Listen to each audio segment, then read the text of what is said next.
Other thing I was going to ask you is about Prophet Dawood alayhi salam.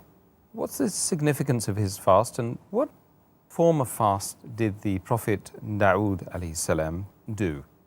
The fasting which is preferred, Muhammad sallallahu alaihi wasallam, he said the best type of fasting is the fasting of Dawood alayhi salam.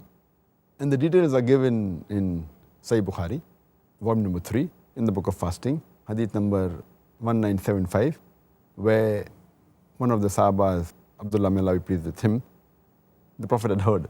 He approached him and said, I have heard that you fast every day and you pray the full night.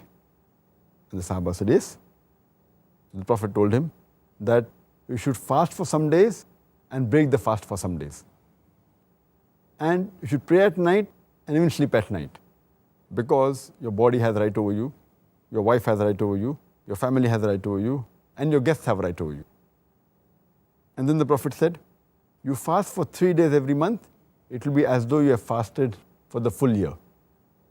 So the Sahaba said, but Prophet, I can do much more than that.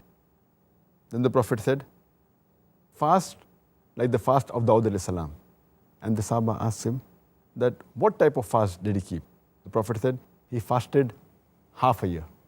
That means every alternate day for the full year. The other hadith of Sahih Bukhari, volume number 3, book of fasting, hadith number 1976. The same hadith repeated, but in the ending he says, fast like the fast of Dawood alayhi salam. And Dawood alayhi salam fasted one day and broke the fast the other day. That means he fasted alternate days the full year.